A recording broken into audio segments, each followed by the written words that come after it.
আমরা লক্ষ্য করছি যে সময় বাংলাদেশের মাননীয় প্রধানমন্ত্রী সফলভাবে দেশকে নেতৃত্ব দিচ্ছেন, সে সময়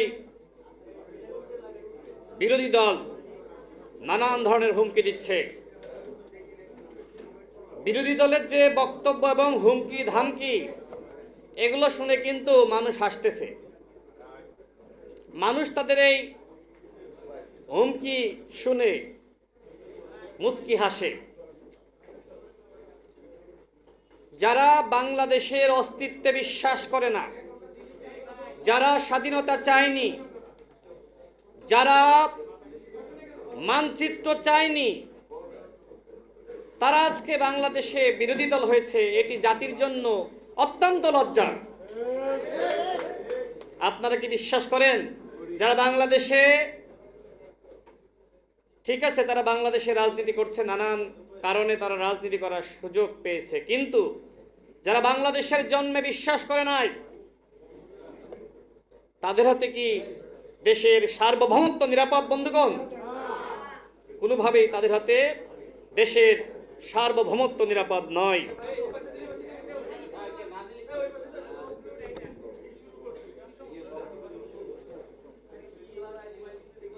এই যে তারা বিভাগীয় সমাবেশ করছে 11 দলীয় জোটের ব্যানারে, আদৌ কি এখন 11 দলীয় জোটের কোনো অস্তিত্ব আছে?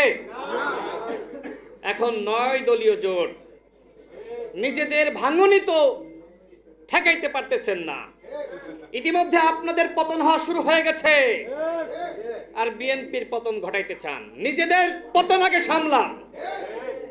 সংগ্রামী সাথী ও বন্ধুগণ, বিএনপি সরকারের যদি পতন হয়, এরপরে কারা ক্ষমতায় আসবে? জামাত ইসলাম? তারা কি সরকার রাষ্ট্র পরিচালনা করতে পারবে? দেখেন নাই তাদের এমপিগণের পারফরমেন্স। কেউ চাই পর্দা, কেউ চাই ওয়াশিং মেশিন, আবার কেউ বা, যে কথা আসলে একজন এমপি মহোদয় সম্পর্কে বলতে গেলেও লজ্জা লাগে, যেখানে সেখানে চুমু দেয়।